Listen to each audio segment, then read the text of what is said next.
Here at the Barclays Center, Deontay Wilder retains his WBC Heavyweight World Championship title by defeating Luis Ortiz by 10th round TKO. And now, let's go to post. Ladies and gentlemen, I want to introduce somebody that came tonight as a challenger and gave a tremendous account of himself. I don't think there's anyone in here that doesn't believe that Luis Ortiz fought a heck of a fight. And Luis Ortiz came pretty close to stealing a belt tonight. And great respect to his team and great respect to Luis King Kong Ortiz. How you doing? Coach Anthony here with Behind the Gloves. Great fight tonight. You fought a very good fight. You had your moments in the fight. Did Deontay Wilder's power surprise you? Were you guys? I mean, obviously you guys knew about the power coming in, but as an experienced boxer like yourself, are you surprised with the power? Entrando a la pelea sabías que él daba duro. ¿Estás sorprendido? ¿Da más duro lo que tú pensabas? Sí, es un boxeo pegador, pero bueno, estaba preparado para lo que viniera. He says, yeah, he knew he hits hard. He knew that walking into the fight, and Wilder proved it today. And also, do you feel like they should have stopped the fight in that round where you had him hurt, and were you upset that they gave him that extra time in the corner, considering that he seemed badly hurt? Even when he came out of that 8th round, his legs looked very wobbly. Are you upset that they didn't stop the fight, or are you okay with that judgment call by the referee and the doctors? Dice que en el 7 asalto tú lo tenías ya dolorido. Tú pensabas que tenían que haber parado la pelea ahí. Y si pensabas que después que salió en el 8, que le dieron tiempo de nuevo para recuperarse, si pensabas que eso estaba bien. No, pero bueno, el destino es el destino. ¿Qué vamos a hacer? He says it's boxing, and it's destiny. It's destiny. It was his night tonight. Yeah, Luis, how would you rate Deontay Wilder, comparing him to all the other heavyweights now that you've been in the ring with him? Comparado a todos los heavyweights que tú has boxeado, ¿cómo tú opinas de entre todos los que has boxeado y toda la gente que hay afuera? Nada, en un poquito se ha ganado el puesto de ser campeón, de luchar también como yo. He says little by little, like he's done for his daughter, he's won his place, and he's one of the best he's ever fought. He proved it tonight. And versus Joshua, who wins that fight? Entre Wilder y Joshua, ¿quién gana la pelea? Todo puede pasar. So anything can happen. Two big punchers.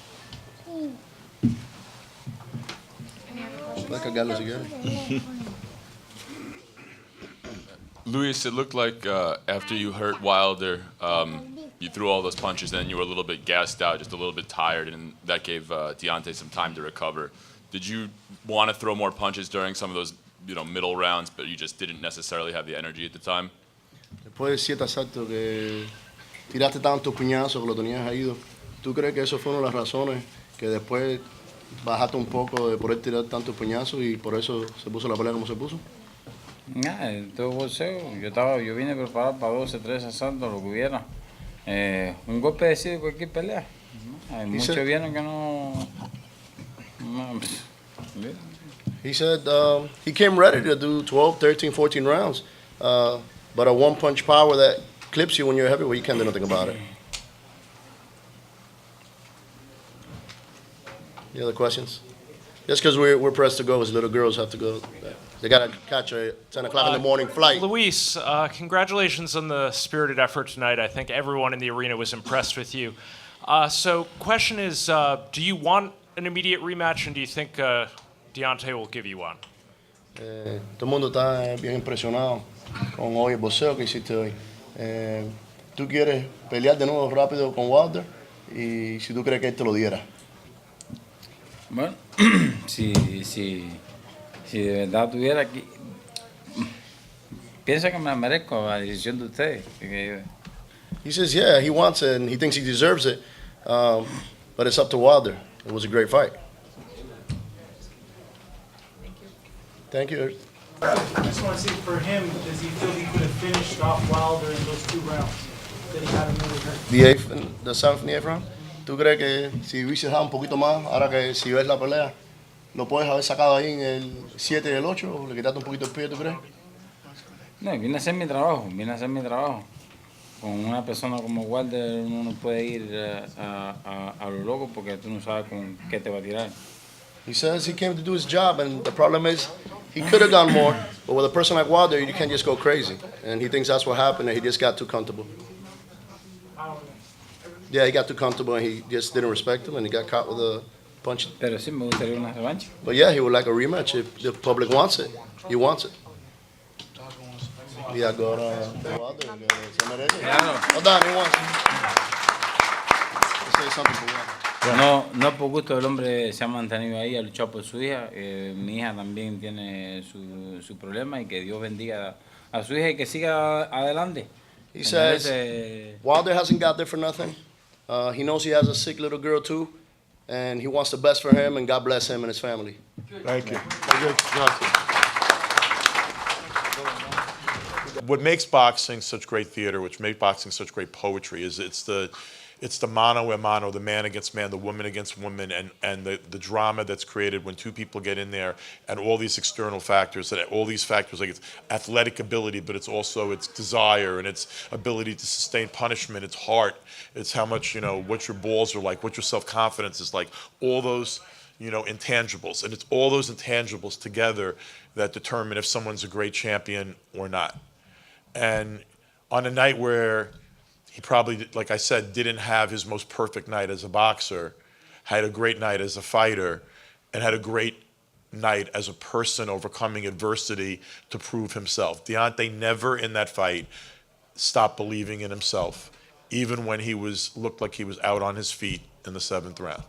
That's what a champion is. Ladies and gentlemen, the undefeated heavyweight champion of the world, baddest man on the planet, the bronze bomber, Deontay Wilder.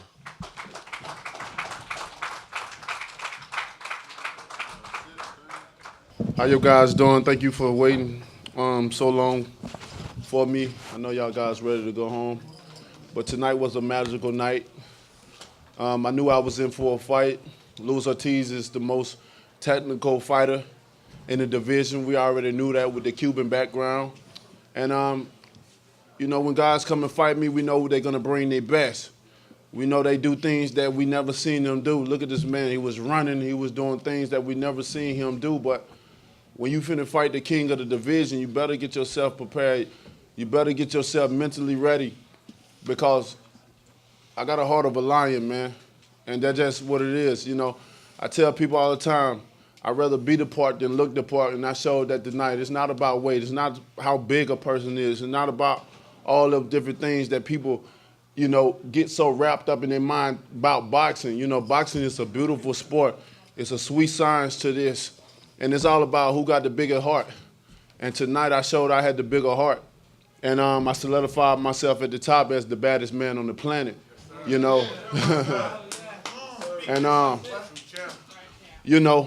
like I've already said, my mission is to unify the division. As you can see, I'm not afraid to risk myself for small rewards with bigger risk, because I want to prove to the world that I am the best. That's my ultimate goal, to prove to the world I am the best. People got this thing so wrapped up. They done got so wrapped up into who making the most money, who got the most followers, who doing this, and it ain't about that to me. It's about me proving who's the best. And America got a killer on their side, and I'm ready to put up my title to anybody in the world that's ready for me. I feel once I beat Luis Ortiz, it ain't nobody else with the skill set that's gonna be able to beat me. Any questions? Yes, sir. Guys, we're gonna wait on the mic. Wait till you have a mic. Just announce your name and your outlet. Deontay, Chris Mannix with Yahoo. To your left. After the 7th round, when you went back to the corner, what were you thinking? That was probably as deep as you've ever been with an opponent. Yeah, I was just thinking, I really wasn't thinking nothing, to be honest. I really wasn't thinking nothing, to be honest. I knew that once I got out of that whirlwind that he had me in, he had me in a whirlwind, and I had to get up out of there because he throw nice combinations. And, I think when he put guys in that whirlwind, they give up. Their heart started to play in, and it started to become a mental thing. And I always tell people, if you speak it, believe it, receive it, then you shall do that. And I speak things like I speak it because I want to be a living witness. It's nothing like showing people and then they believe it. Because a lot of people always say, I have to believe it. I have to see it to believe it. If that's the case, then I show people each and every time that I'm going to show you, then you believe in it, you know. And, you know, I can't be saying things and don't show it. You know, that's my biggest thing. I want to show people all you got to do is believe in yourself. No matter where you are, no matter who the opponent is, no matter who it is. It don't even have to be boxing. It can be just this, what you're doing. Like, just being, you know, you can have a regular job. You always want to be the best. You know, my first job was working at Burger King. And the thing about it, although it was a low-paying job, but I made sure I was the best worker there. Anything I do, I want to be the best at what I do. And I show it each and every time in the ring. So now I am 40-0 with 39 KOs. Oh, my God. Oh, my God. Did you catch a second win? Well, I was never tired. I wasn't never tired, you know. I was pacing myself. I don't make excuses. You know, I could have made excuses. I caught a cold in camp and stuff like that. That's why I lost so much weight. But I didn't want to make excuses. I didn't want to, you know, I feel when people make excuses early on, they already looking for a way out. So when they lose, it's, oh, you know, he was sick and stuff. I didn't want to do that, you know, and I just showed that I had the heart. Deontay, Aaron Suttles, Tuscaloosa News. Are you going to call out Anthony Joshua? Do you want him next? How many times do I have to call him out? I mean, how many times? They hiding, you know. You know, his promoter don't want that fight. And after tonight, they definitely ain't going to want it. But it's going to be up to you guys. It's going to be up to the fans. I've done enough. I've spoken enough. I really don't even want to talk about the dude no more because I've said all I had to say. And after tonight, I don't need to say no more. All I want to do is prove to the world that I am the best. I'm the baddest man on the planet. And, hey, whenever they ready, we'll be ready. They talking about calling them. How many times we got to call them? All you got to do is pick up the phone. Deontay, congratulations on the big win. Speak it, believe it, receive it. Something you said before the fight, something you said after the fight. In the 7th round, when you're in trouble, how important was that belief to your victory? Oh, it was very important. It's just like I said before. I can't be speaking things and not follow what I say, you know. Then I'd be contradicting myself.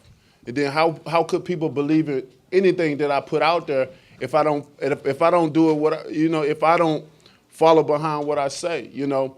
I want people to be able to empower their minds. I want people to be able to have confidence in themselves.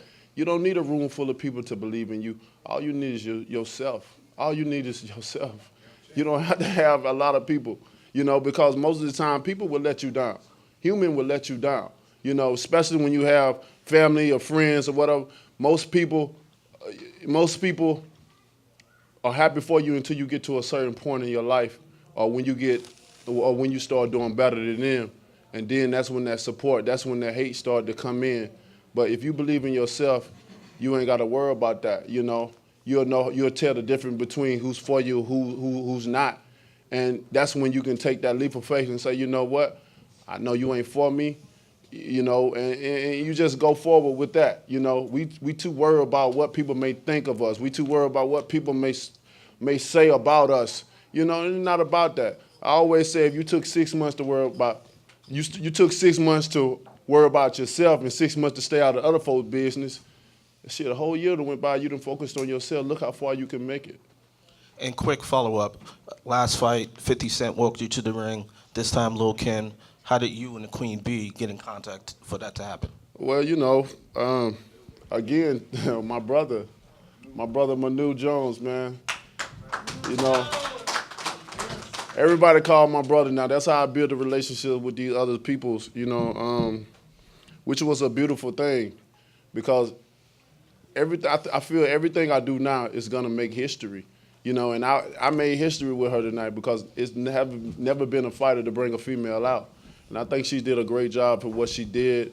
And it's going to be many more. Everybody want to do the walkout and stuff. You know, I'm really not interested in people walking down and stuff like that, but I do believe in giving the opportunity. I do believe in, letting people be happy and do what they want to do. If that makes them happy, then, I suck certain things up and say, what's up? Let's make it happen. Because I can I don't even have to come out to no music, at all. Because I be so into the zone. I be so focused, man, it'd be a different person. Right now, I feel calm right now. Before, I was the bronze bomber. Now I'm Deontay Wilder. I can relax, I can laugh, I can be silly, and I can just live my life. I'm finna go home and lock myself in the house amongst my children and let them love all over me. Deontay, Keith Idek from BoxingScene.com. Do you think all of what happened tonight will make Anthony Joshua want to fight you more or less? I'll let you be the judge of that. I mean, even before I fought Luis Ortiz, it wasn't nobody calling our phone. His people came all the way to America, and I got my people on stage to be able to witness that. They came down here talking about other fighters. You know what I mean? They don't want this fight. Eddie Hearn is, he having fun milking the cow, like I said. I heard one person made a comment and said, well, he can milk me. Well, I ain't in the business of being milked. I'm in the business of looking to see I want to see who's the best. It's good to make money and stuff like that, but how long you gonna cheat the people out of their money? How long you gonna be able to just sit around and just fight these guys that ain't even worthy of it? It's like I gotta go through so much just to get a fight. They tell me I need to do this, I need to do that, but what do these other guys have to do? I have to raise a profile. I have to. Man, so y'all know, y'all done heard the stuff. But what about these other guys? What do these other guys have to do? Why is it only me? People be expecting so much of me. I had to look good in the ring. I have to fight the best, and I have to knock them out. And I have to win all the rounds. That's the situation that I'm in. But, I don't pay attention to people. I don't worry about what they say about me, but you will watch me work in that ring. Like I said, there's no man that have stood in front of me that I haven't knocked out. And I'm going to continue my knockout spree. Other people may look at me and think about and see other things on the outside, but these fighters know when they get in the ring, it's going to be a fight. Over here, Deontay, Dan Rayfield. Dan Rayfield from ESPN. Congratulations. What's up, Dan? Tremendous fight, but my question for you is, a lot of talk about Anthony Joshua. My question is, on March 31st, are you going to be ringside in Cardiff, Wales to watch that fight? And if so, or even if you're not there, who do you want to win? Because maybe if Parker is the winner, maybe you'll have an easier time making a unification with him, since I know you want the belts not necessarily Joshua. Well, unfortunately, Sky Sports definitely have hired me to come out and be a commentator, so I'm looking forward to coming to Cardiff. I've never been to Cardiff before, so I'm looking forward to making myself presence there and love on my fans. I got a lot of fans in the UK, and as far as who winning, it doesn't matter who wins. Of course, everybody wants to see Anthony Joshua and Deontay Wilder, of course, and with Joseph Parker, I don't know. They say they want to fight, but they had the opportunity to fight me before. That's why they came to Alabama to the fight and stuff like that. But when I knock people out, people start to get indecisive of what they really want to do. Certain people say certain things for the media to entertain the crowd, to entertain the fans. But what I say, I really mean. Like I've said many times before, I only speak from my heart. And my mouth is only the translator to what my heart is really saying. I have no filter. I'm going to bring it to you raw. I'm going to bring it to you uncut. You know what I'm saying? I know sometimes I say certain things that may make people feel uncomfortable, but I'm a real champion. I'm the realest champion in the business. Sometimes that may mess up marketing or certain things that people look at you and stuff, but I'd rather be real with myself and to the people than being a fake person amongst the people just to get a little money out of their pocket. My life is great. I got a beautiful family. I got beautiful children. And I got a beautiful woman. What more do I need? Money ain't everything. 2 more questions. One more follow-up for you, Deontay. You both are champions and have made multiple defenses.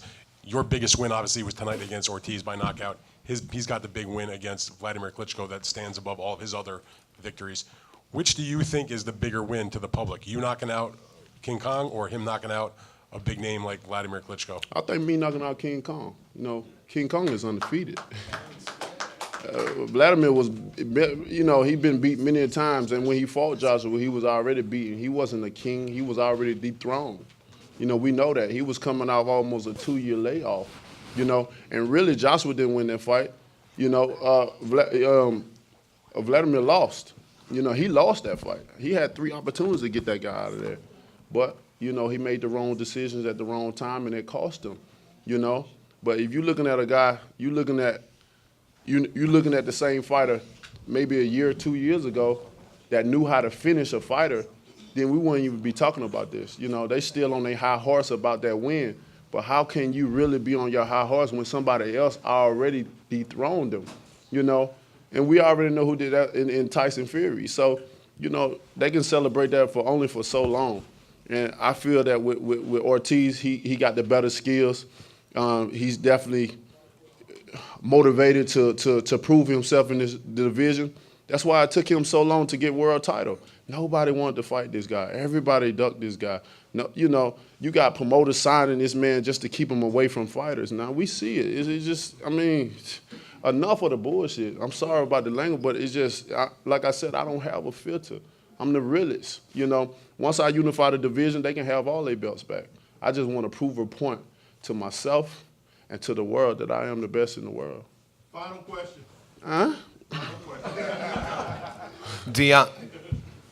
Deontay, I'm right here, brother. Deontay, congratulations on on winning a heck of a fight. Going with what happened in the 7th round, were there any concerns that the referee may stop the fight? And once you survived the 7th round, did you think you were winning the fight, or were you concerned that you were running out of time?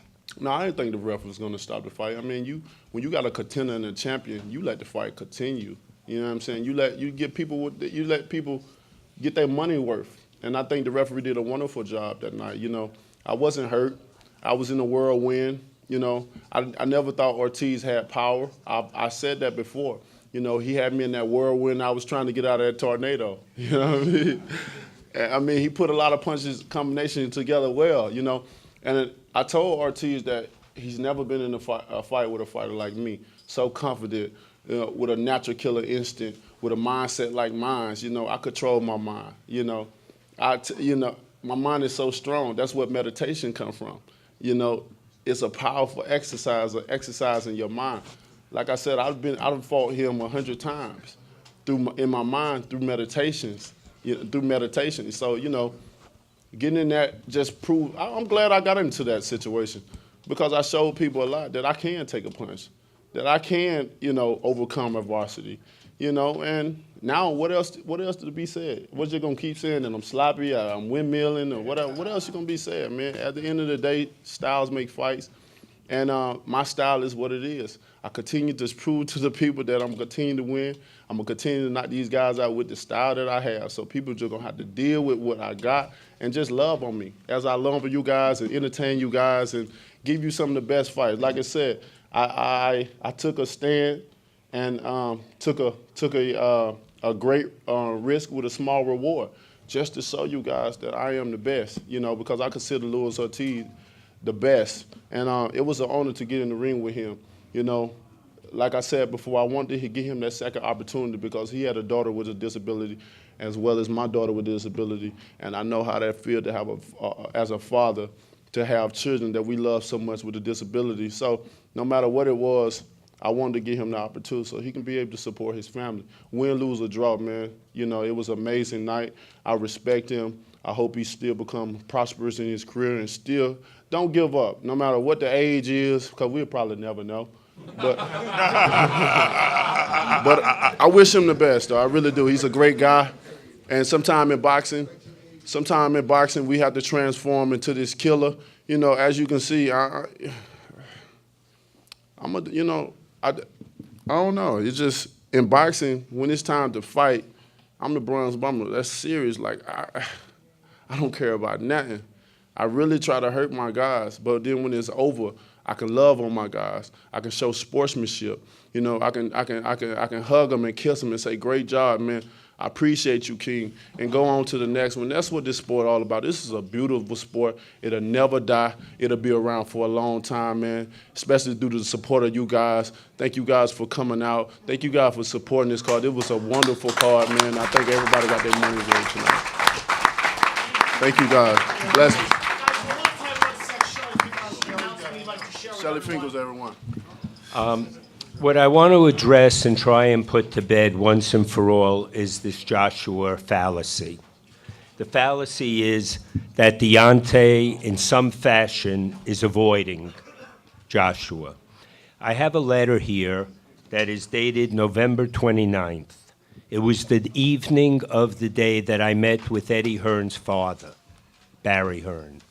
He said at the meeting, I think we could do bigger business in Las Vegas because I can bring over 20,000 Brits who will spend more money just like they did for Ricky Hatton. I said, fine, put the numbers together, we're ready to make a deal. I got a letter, and I'll quote it from Eddie. Glad you had a good chin wag with the old man. You know that came from him. That's not language we speak here. I will get the respective P&Ls, profit and loss, to you this week for discussion, meaning what we would make in the UK, what we would make in Vegas. All the best, Eddie. That was November 29th. I have never heard from him since, okay? The bottom line is, if someone wants a fight, it gets made. We have not begun negotiation with him. We are fine to fight in the UK. We are fine to fight in Vegas. In one of the more recent interviews with Eddie Hearn, why'd you take such a risky fight? That's our business. You want to fight who you fight, fine. You want to try and dodge Deontay so you could pick up another payday? The fact is, if it was another sport like football, you'd have a Super Bowl and the #1 team would be there. If it was the World Series, if it was the NBA. Here you have one of the two best fighters in the world ready to fight. The dollars will get made if Joshua wants it. I know, no matter what is said, he doesn't want to fight now. Nothing to do with cowardice, nothing to do with anyone else. Deontay, he knows, is the only one who could beat him. He will fight when it's ready. Right now, he's dodging us. Thank you. And I'm Kristal Hart reporting from the Barclays Center here in Brooklyn, New York. Hope you've enjoyed the show. Thanks for watching, and we'll see you at the fights.